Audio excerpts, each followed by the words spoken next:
My fellow Americans, I am about to sign into law the Civil Rights Act of 1964. I want to take this occasion to talk to you about what that law means to every American. The idea of a Civil Rights Act was proposed by Johnson's predecessor, Kennedy, in June of 1963, but unfortunately, he was assassinated that December. In the midst of his transition into office, different protests focused on segregation were taking place. Martin Luther King Jr., a strong leader of many peaceful protests, also worked with President Johnson to pass the act.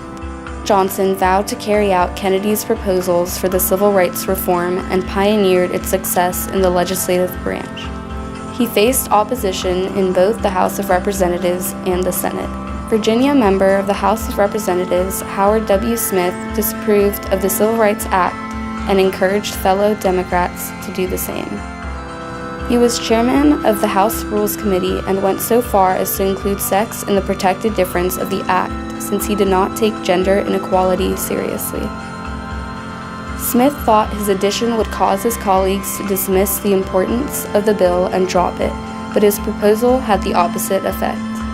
William McCulloch, a Republican congressman from Ohio, had made a deal with Kennedy before his passing to assist in passing the bill. He would promote the concept to other representatives, saying, "The Constitution doesn't say that whites alone shall have our most basic rights, but that we shall all have them." Despite Johnson being a Democrat himself, he was conflicted between who he should please when an overwhelming amount of Republicans favored the act and fewer Democrats supported it.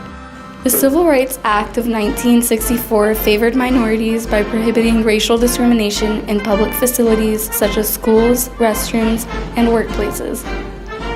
It also forbade unequal treatment based on religion, sex, disability, etc. The act enabled the U.S. Department of Education, Welfare, and Health to deny federal funding to public schools if they refused to integrate. The bill's passing was a turning point in the civil rights movement, giving way to future laws that equalized opportunities for everyone.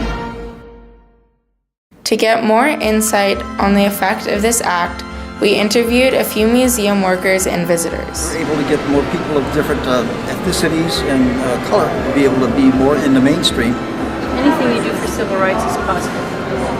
A lot of people put a lot of energy into it. It was something that they believed in. My grandfather was the typical Archie Bunker and was very harsh.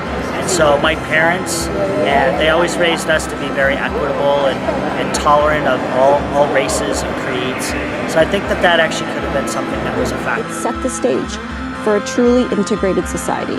And there's obviously progress that we've made and a lot of progress that we still have left to make on that front. It was both practical and symbolic. It affected every aspect of the daily lives of African Americans. It's because today we remain locked in the same great debate about equality and opportunity. Despite the Civil Rights Act of 1964 having a monumental impact on minorities, racism continues to be the center of many political debates today.